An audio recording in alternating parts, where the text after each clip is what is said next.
उसने अपना camera set किया और हथियारों के सौदागर को अपने लक्ष्य के रूप में कंफर्म कर लिया। फिर उसने ऊपर देखा और बिल्डिंग की रूफटॉप स्विमिंग पूल की तस्वीर कैद की। उसके दिमाग में एक परफेक्ट हादसे की योजना तैयार हो चुकी थी। वापस अपनी वर्कशॉप में उसने सावधानी से एक खास केमिकल को ग्रेजुएटेड सिलेंडर में टपकाया और सही अनुपात में मिलाया जब तक कि घोल बैंगनी रंग का नहीं हो गया। फिर उसने उस घोल को एक कोन फ्लास्क में डाला और उसके जेल में बदलने का इंतजार किया। जेल ठोस होते ही उसने उसे मजबूत टेम्पर्ड ग्लास ट्यूब के अंदर रखा और उसमें एक स्वेलिंग कंपाउंड इंजेक्ट कर दिया। दूसरे कदम के लिए वो हथियारों के सौदागर की टावर बिल्डिंग में पहुंचा और बिल्डिंग मैनेजर से 50वीं मंजिल पर एक ऑफिस किराए पर लेने की बात की। जैसे ही मैनेजर ने चाबियां मेज पर रखी, उसने चुपके से चाबी के आगे और पीछे की तस्वीर ले ली। वो वापस अपनी वर्कशॉप में गया और उसी चाबी की हूबहू नकली कॉपी तैयार कर ली।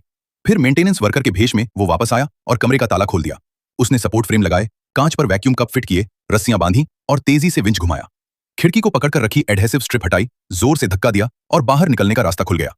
वो बाहर चढ़ गया, दरारों में अपने क्लाइंबिंग टूल्स फंसाए और 58वीं मंजिल की ओर चढ़ाई शुरू कर दी।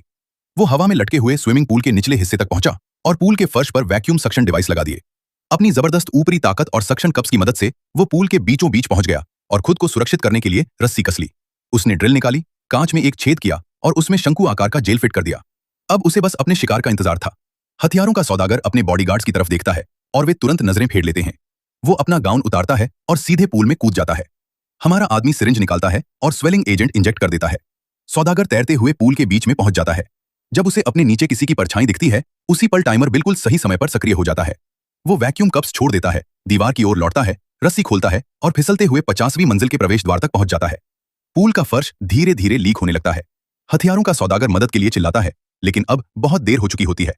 वो अपने सारे औजार करीने से समेटता है, मुड़ता है और बिल्डिंग से बाहर निकलकर किडनैपर को रिपोर्ट करता है।